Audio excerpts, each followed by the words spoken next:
Mais uma vez, um bom dia a todos. Obrigada pela vossa presença. Obrigada também pelo convite. Como a enfermeira Nália já disse, o meu tema intitula-se de envelhecimento ativo, a mobilidade do idoso.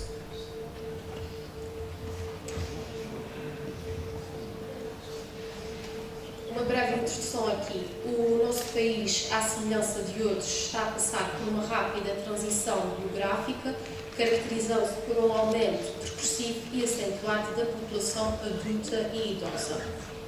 Este envelhecimento da população revela-se como uma tendência positiva, uma vez que está intimamente ligada à maior eficácia das medidas preventivas em saúde, ao progresso da ciência no combate à doença e a uma melhor intervenção no meio ambiente, sobretudo à consciencialização progressiva de que somos nós os principais agentes da nossa própria saúde.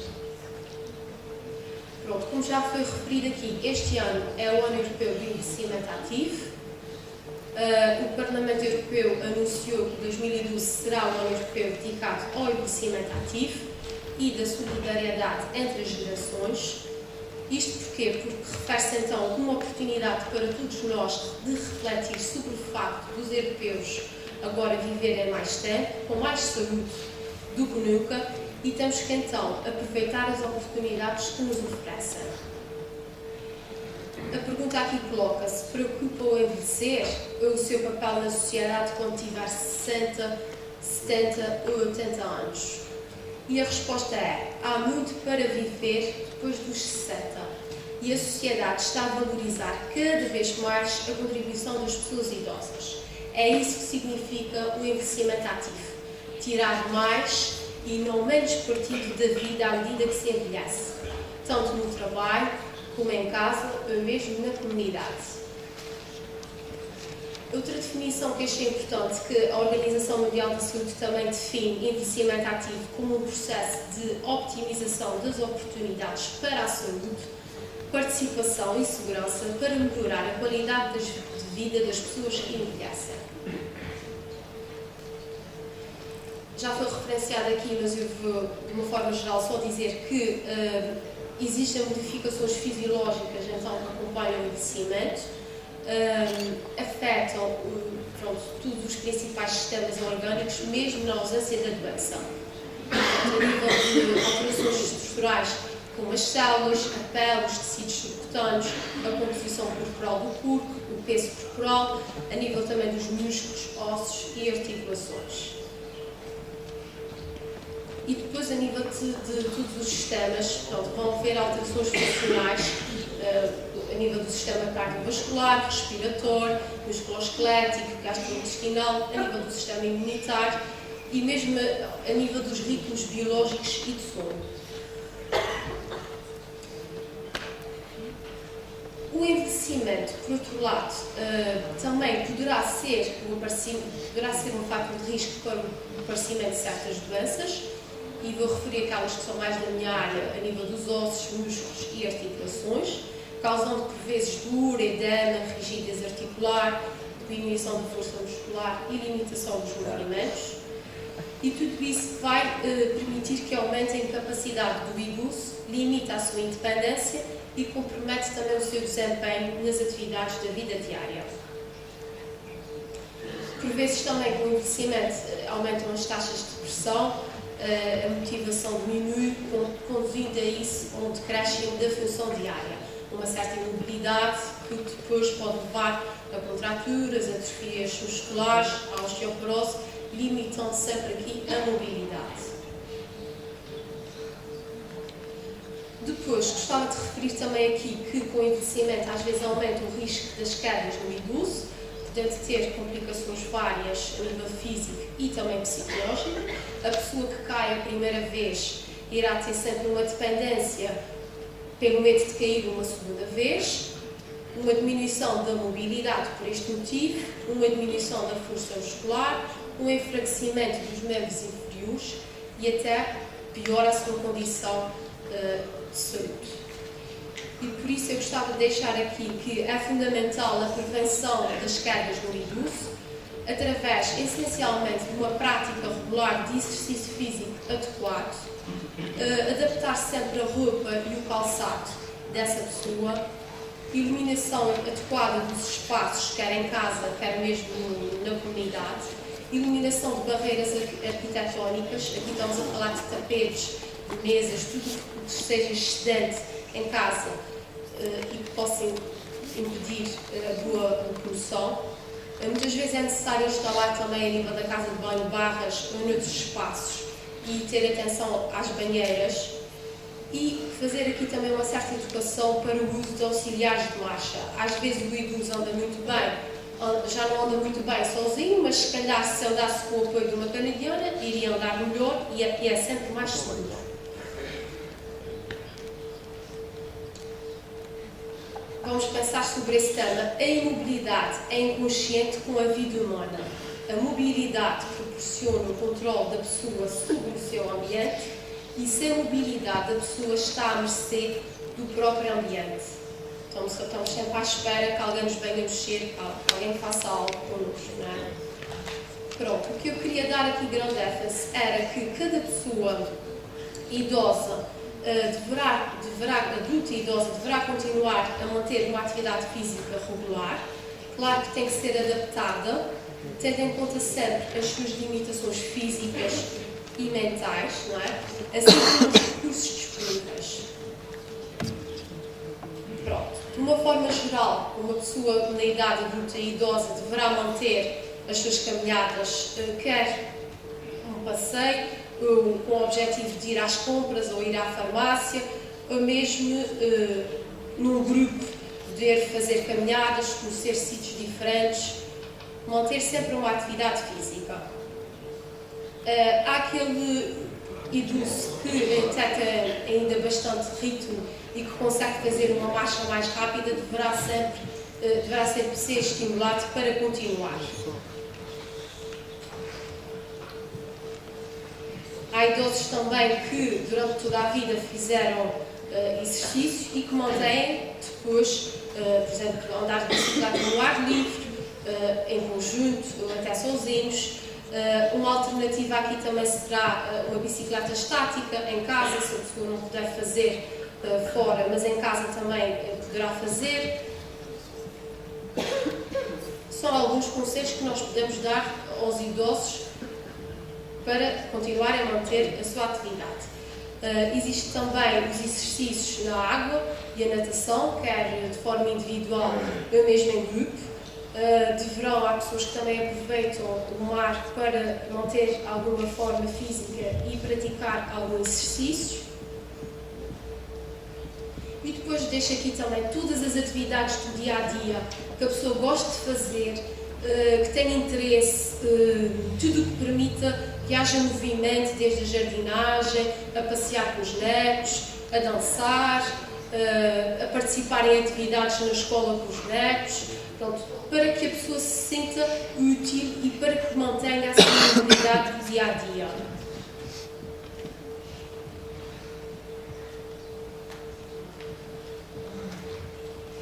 Depois vou só referenciar aqui a minha intervenção como fisioterapeuta. Pronto, o fisioterapeuta é um profissional de saúde que vai então intervir numa população adulta e idosa, mas essa população normalmente tem um diagnóstico clínico muito específico. Por exemplo, perturbações do funcionamento neurológico poderão ser algumas doenças degenerativas ou outras, por exemplo, os acidentes vasculares cerebrais que deixam sequelas. Trabalhamos também muito com pessoas que tenham sofrido quedas, que tenham necessitado de ser operadas, mais da parte musculoesquelética.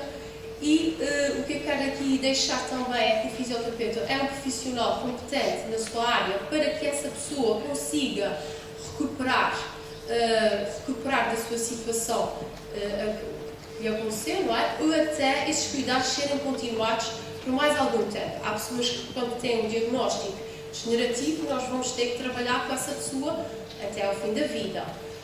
Mas, o que eu quero dizer é que essas pessoas vão continuar a fazer exercício, mas um exercício adaptado à sua condição clínica. Portanto, o fisioterapeuta trata e previne perturbações do funcionamento musculoesquelético, cardiovascular, respiratório, neurológico, atuando também no domínio da saúde mental. A sua intervenção processa-se sempre numa perspectiva biopsicossocial, ou seja, concentrada no indivíduo, naquela pessoa, no seu diagnóstico clínico, no que é que ele pretende, até que ponto é que ele também nos quer ajudar a recuperar, social, no sentido da sua família, da sua comunidade, e temos sempre a obtenção com vista à máxima funcionalidade dos utentes. Portanto, o seu desempenho, com base sempre numa avaliação sistemática, planeia e executa programas específicos de intervenção, utilizando vários meios, como exercício físico, técnicas manipulativas, hidroterapia. Pronto, aqui fazemos um tratamento individualizado com aquela pessoa, pode ser num ginásio, num centro, como também pode ser ao domicílio, nós trabalhamos muito ao domicílio. Existem também casos em que a água é bastante benéfica, também é feito um tratamento individualizado a nível da piscina. Em grupo, nós também tratamos, por exemplo, idosos que tenham diagnósticos clínicos semelhantes, por exemplo, uma classe de pessoas que tenham osteoporose, ou artrose, ou, por exemplo, pessoas que tenham problemas de coluna, e é feito um grupo e é trabalhado no sol, não é? No ginásio, ou então na água, são feitos exercícios em grupo. Normalmente as pessoas ficam bastante satisfeitas porque estão integradas numa classe em que todos têm mais ou menos o mesmo problema e pronto. Para deixar aqui que nós trabalhamos também sempre, normalmente é em centros de saúde, não é? Centros de reabilitação, instituições de ensino especial, instituições de apoio a idosos, sempre em equipa multidisciplinar. Como já foi dito, há sempre um médico, um enfermeiro, depois entra um nutricionista, um assistente social, um fisioterapeuta. Pronto, trabalhamos sempre numa equipa, sempre com o mesmo objetivo. O que nós queremos é que aquela pessoa atinja os seus objetivos, mas a equipa está toda a trabalhar para o mesmo. Portanto, o fisioterapeuta é então um profissional de saúde que tenta contribuir para a melhoria da qualidade da vida da pessoa. Como conclusão, queria só deixar aqui que o envelhecimento não constitui um problema, mas uma parte natural do ciclo de vida, sendo desejável que constitui uma oportunidade para viver de forma saudável e autónoma o mais tempo possível. Envelhecer com saúde, autonomia e independência o mais tempo possível constitui assim hoje um desafio à responsabilidade individual, mas também coletiva. Portanto, nós todos somos responsáveis por todas as pessoas que neste momento envelhecem, porque temos que também permitir que este envelhecimento seja sempre com saúde, com autonomia e com a máxima independência possível. Obrigada.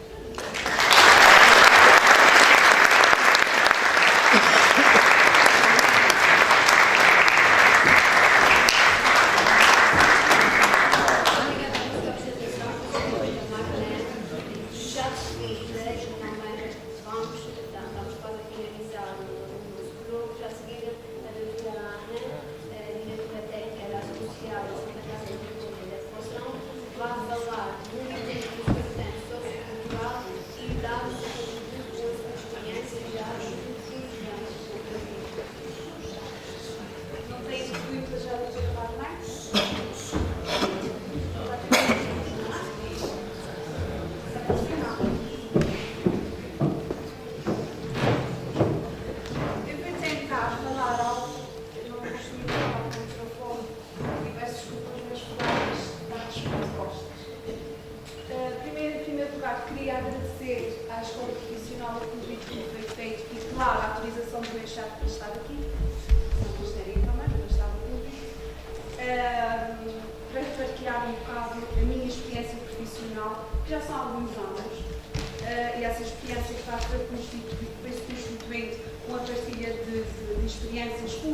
técnicos, como já foi referido aqui, é muito importante o trabalho em equipa.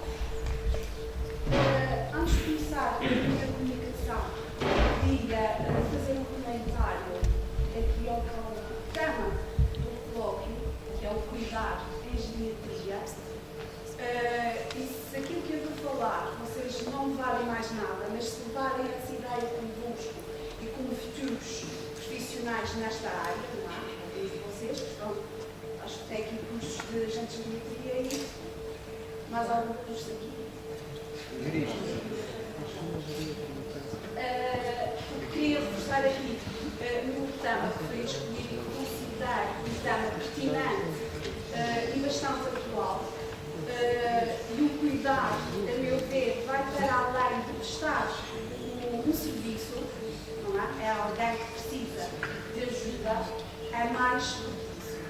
É algo que deve ser visto como relacional e afetivo. Afetivo com alguém que nós estamos na frente, neste caso, uma pessoa idosa. É uma pessoa, não é um objeto que nós manipulamos da maneira como nós entendemos. Não, é uma pessoa que está à nossa frente. Daí que o idoso nunca deve ser visto como um sujeito passivo, mas sim como um sujeito ativo da sua história. Então, na história, qualquer um de vocês aqui tem a sua história. Uns uma história mais curta, outros uma história mais longa, que é o caso da pessoa idosa. Já viveu uma série de acontecimentos, bons, outros menos bons, que de certa maneira vão marcar o seu percurso de vida. E vocês aqui, chegando à fase de idoso, também vão ter essa história. E acredito que não vão gostar de quem for cuidar de vocês, no caso de necessitarem, que se descure dessa parte da vida, da vossa vida. Concordam? Concordam com isto? Um idoso com 70 anos, em que vocês vão prestar apoio, vai começar a sua vida dali para a frente. O que está para trás, esquecer. Isso é bom que qualquer profissional que trabalhe nessa área tenha isso em atenção. Porque muitas vezes a história de vida dessa pessoa vai ter repercussões na sua maneira de encarar as coisas, nas suas opiniões, nas suas expectativas em relação ao serviço que muitas vezes nós prestamos. Isso é muito importante estar na nossa memória sempre que lidamos com pessoas com idades mais avançadas. Aquilo que foi me pedido para falar e para comunicar aqui neste colóquio tem a ver com a minha experiência profissional que eu já referi e falar um bocado da situação do idoso que vai restringindo ao conselho da população, situação que não é muito diferente em outras comunidades. E aqui já foi referido aqui, nós estamos a assistir a um aumento do número de idosos, apesar da população ser considerado um concelho juvenescido, comparando com o concelho vizinho do Nordeste, o índice de envelhecimento do Nordeste, se não me falha a memória, é de 95%, enquanto aqui na população é de 70%. Realmente há uma diferença aqui. Mas a população também não deixa de estar a viver um aumento do número de idosos a residir no seu concelho. Isso deve-se ao aumento da esperança de vida e a uma redução dos nascimentos. Aumentando a esperança de vida significa que nós estamos idosos, cada vez mais idosos. Isso o que é que é isso? Ou seja, idosos com idades cada vez mais longas, não é? E eu não tenho dados, não existe, eu tenho conhecimento, nenhum estudo aqui na população, também viviam sós. Mas isso para mim não é o pior. O pior é quando eles vivem numa situação de isolamento. Muitas vezes vivem numa situação de isolamento na sua própria família, que é muito mau quando isso acontece. Os efeitos são muito maus a nível emocional, não é? Psicológico. realidade que nós estamos no nosso conselho e cada um de nós acaba por também ter um papel importante em minimizar os efeitos que isso possa trazer para a população idosa. Uma outra realidade que nós estamos ao facto de termos um número bastante elevado de idosos que desempenham o papel de cuidador. Isso o que é? É ter a seu cargo uma pessoa idosa que toma conta. O idoso a tomar conta do idoso. Vocês estão a ver esta realidade na prática. Temos estas muitas situações que têm atualidade, que posso também ajudar do apoio domiciliário. 45% desses idosos são cuidados por um cuidador idoso. Isto aqui exige da parte fundamental, da parte institucional, uma atenção grande de qualquer técnico, não é? Muitas vezes, o que é que nós nos deparamos com o idoso cuidador que também necessita de apoio, não é? Não é pelo facto de ele ter um papel de cuidador, também não necessita de ajuda. É muito importante nós, como profissionais nesta área, estarmos atentos a esta realidade. Paralelamente a isso, e a situação que muitas vezes põe algumas famílias com problemas em lidar com esta situação, ao facto do aumento de idosos em situação de dependência. Não é? O idoso que tem uma dependência mais grave vai necessitar de uma maior ajuda, de maior apoio, mesmo para as próprias famílias. Certo? O que também tem verificado nestes últimos anos é a rede de vizinhança.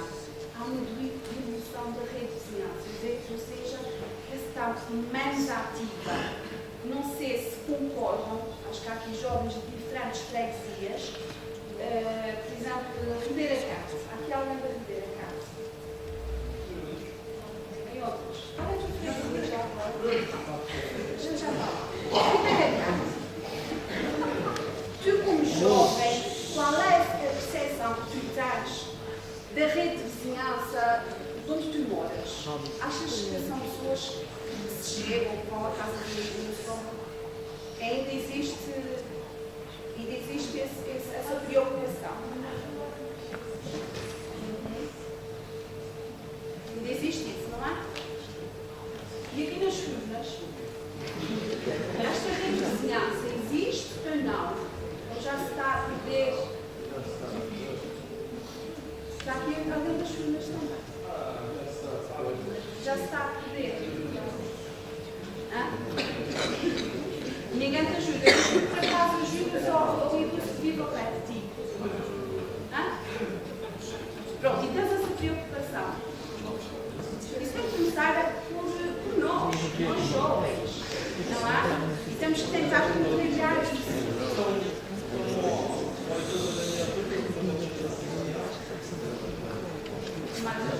É tal coisa, um cuidador, nós estamos aqui idosos a cuidar de uma pessoa, nesse caso, uma pessoa com deficiência.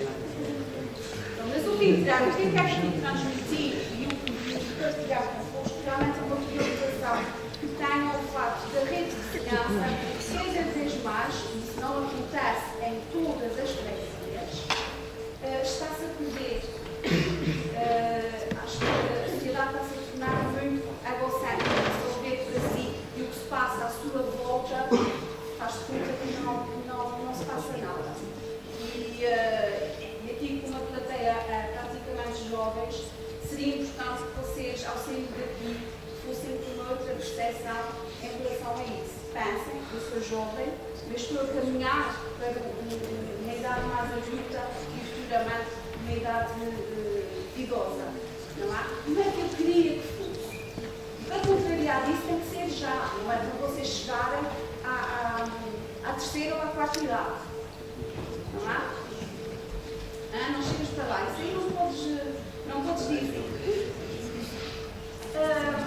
Também tem verificado que a realidade dos nossos idosos, a nível de suporte de família, muitos idosos não têm suporte familiar. Isso aí muitas vezes deve-se a vários fatores. Ou mesmo a existência de família, a residir muitas vezes no freguesia, no próprio concelho, até fora do concelho, muitos deles residem fora da ilha, isso acontece muito. Como também acontece haver família e essa família não estabelecer qualquer tipo de relação com os seus familiares idosos. Isso acontece muito, principalmente os que saem da ilha, os que imigram, por exemplo. Os idosos queixam-se porque não contactaram, porque não mandam uma carta. Isso para eles é muito mau. Não é mau o facto de eles não estarem ali com eles. É mau não darem notícias, não darem uma palavra de atenção, uma palavra de carinho para com eles. Infelizmente, é uma realidade em que vivem muitos idosos no nosso concelho. Uma outra realidade é o facto também de ter os idosos com fracos recursos económicos. Claro que vão ter implicações no acesso à medicação, por exemplo. Muitas vezes temos idosos a dizer: eu vou tomar uma comprimida apenas, apesar do médico ter dito que é 3 vezes por dia, para que aquela caixa de medicação me dê para o mês. Porque não há dinheiro. E é uma realidade que também nós temos. O que me preocupa mais é o facto de nós termos idosos com uma baixa autoestima. O que é isso? Sentirem-se inúteis, expressões do género: eu já não sirvo para nada, eu sou um fardo na minha família, eu mesmo até para a própria instituição que presta um apoio, eu dou muito trabalho. Então, são essas expressões que muitas vezes são ditas pelos idosos e que exige da nossa parte, qualquer técnico que trabalha, profissional que trabalha nesta área, exige uma forte atenção. Não sei qual é a vossa opinião em relação, qual é a imagem que vocês têm de um idoso? Quem é que quer dar a sua opinião? Vocês têm um idoso à sua opinião? Qual é a imagem que vocês têm daquela pessoa? Diz. Não deixa de ser uma pessoa. Sim, senhor. Uma pessoa com experiência. Muito cada vez. Vocês não falaram até agora, vão também não falar mais uma vez. Uma pessoa com experiência. Não deixa de ser uma pessoa, mais.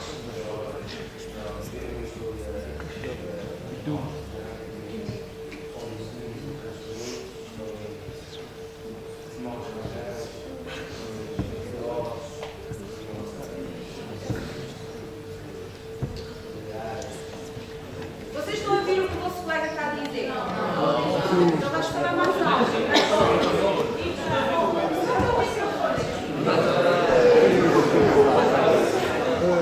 Pronto, o que o vosso colega estava a tentar dizer é o seguinte: temos que ter atenção que temos uma pessoa na nossa frente. Uma pessoa que já viveu uma história de vida. Uma pessoa que viveu algumas dificuldades. Também não vamos generalizar, nem todos os idosos viveram dificuldades. Mas muitos viveram. Diz que tem que ser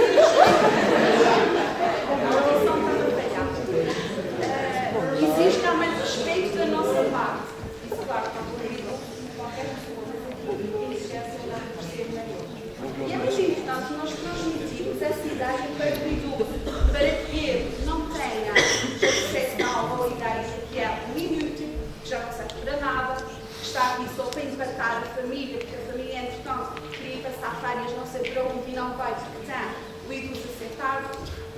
É importante que vocês jovens terem essa percepção e isto depois ser transmitido, por exemplo, aos vossos familiares idosos, para que eles não se sintam na vossa família um fardo. Acho que ninguém que está aqui gostaria de ser um fardo naquela família e acaba por se sentir mal. Está ali a mais. Muitas vezes os familiares transmitem essa ideia. Exatamente. Ficam sem vontade de viver. Exatamente. O que acontece muitas vezes quando os idosos são institucionalizados e quando a família não participa nessa institucionalização, quando eu digo não participa, não visita, não telefona, não nos leva ao fim de semana, portanto, acaba por ser muito desvalorizados no seio da casa de família. E é preciso ter muita atenção relativamente a isso. Isto significa que, então, o aumento da esperança de vida, muitas vezes, em muitos casos, não se traduz numa melhoria das qualidades de vida. Não é? Daí que o fenómeno do envelhecimento existe cada vez mais, haverá cada vez mais um desafio constante. E eu concordo plenamente com o Renato que dizia que o envelhecimento não é um problema, é um desafio e tem que ser encarado como tal. Não só aos governantes, às instituições, às próprias famílias, à comunidade em geral e até mesmo ao próprio idoso. Porque é preciso aprender, e vocês já estão a fazer isso, não é? Vamos aprender a envelhecer. E é muito importante para nós chegarmos a esta fase da nossa vida, sabermos lidar com esta fase, não é? E então, eu dizia que realmente o fenómeno do envelhecimento acaba por ser um desafio que exige uma atenção redobrada da nossa parte, de todos. Não é só do governo, não é só da instituição A ou B, é de todos nós. E então, como é que nós vamos contrariar estes efeitos do fenómeno do envelhecimento e proporcionar o bem-estar dos nossos idosos? E, portanto, novamente ao nosso conselho, o que é que tem sido feito, ou o que é que está ao dispor dos nossos idosos. Já se tem sido feito muita coisa, e claro que isso está sempre em constante alteração e adaptação e reformulação. Claro, portanto, as instituições e as respostas sociais vão se adaptando às alterações que a sociedade vai impondo. O que posso dizer é que neste momento, no caso da Santa Casa, foi criando ao longo destes anos várias respostas sociais, nomeadamente um lar de idosos, que acho que toda a gente sabe que a Santa Casa um lar de idosos. Neste momento está em projeto a ampliação deste mesmo lar, de forma a nós darmos resposta a mais solicitações, apesar de nós considerarmos que a institucionalização é o último recurso. E o que é isso do último recurso? Exatamente, é a última opção. Como já foi referido aqui, o idoso gosta de estar na sua casa, junto das suas coisas, junto das suas recordações. E isso muitas vezes tem que ser respeitado. E então, a institucionalização nós consideramos que funcionará em último recurso. Temos o apoio domiciliário que também foi sofrendo alterações no decorrer destes anos. E a tal coisa foi-se adaptando às necessidades dos seus clientes. Eu não gostava desta palavra clientes, mas foi-se adaptando às necessidades dos nossos idosos. Posso dizer que neste momento, há alguns anos, já funciona este serviço 7 dias por semana, o que de certa forma vai evitar a institucionalização de muitos idosos, não é? Se tem um serviço que funciona 7 dias por semana e que consigo prestar vários cuidados, desde fazer a refeição, cuidar da casa, cuidar da roupa, fazer higiene, evite que aquele idoso seja institucionalizado para receber este apoio. E cada vez mais há um serviço que, a meu ver, deverá ser, ou seja, deverá haver a preocupação de se investir cada vez mais neste serviço para que, como o Padre Otávio dizia, é preciso haver mais dados. A meu ver, realmente são necessários, mas, mais do que tudo, vamos preparar as outras respostas sociais para que, de forma a evitar a institucionalização destes serviços. Para além do serviço de apoio, nós temos um centro de dia que tem sido, nos últimos anos, uma resposta social muito procurada pelos familiares que têm a ser cargo idosos. E porquê? Muitas vezes, devido a questões profissionais, durante o dia não conseguem prestar apoio aos seus idosos. E então, colocam-nos naquela resposta social para que, durante o dia, ele consiga receber os apoios que necessita. Isso são as respostas sociais neste momento que a instituição educação possui. Há outras respostas que os idosos, que é uma outra preocupação também que nós devemos ter, quem trabalha nessa área, informar corretamente os idosos dos apoios que eles poderão ter, se têm dificuldades em aquisição de medicação, há respostas nesse sentido. Há serviços que podem solicitar este apoio.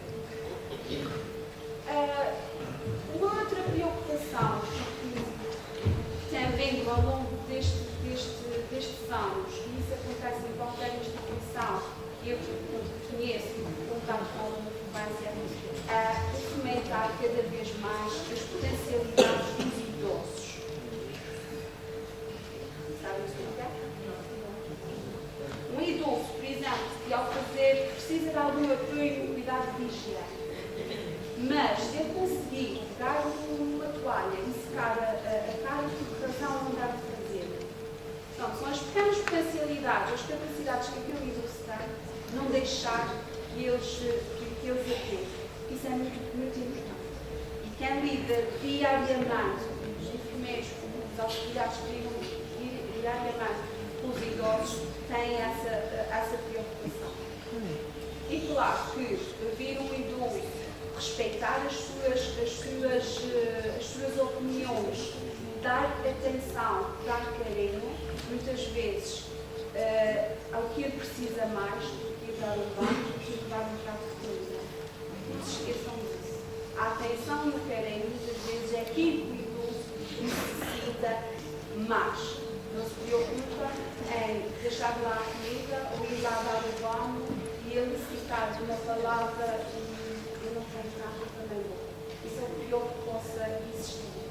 Vamos fazer isso, gerir melhor o nosso campo, de forma a que esta vertente emocional seja dada aos nossos idosos. Porque acho que qualquer um de nós gosta de receber amor e carinho, não há?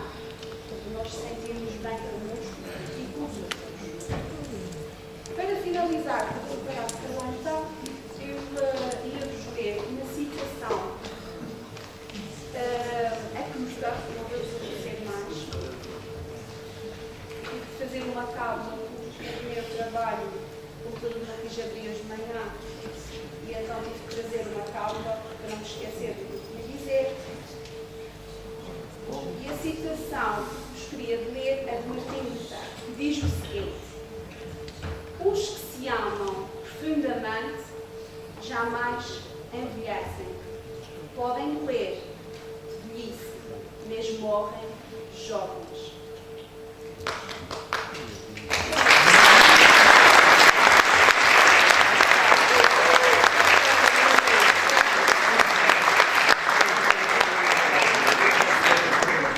Obrigado pela vossa atenção. Pois é.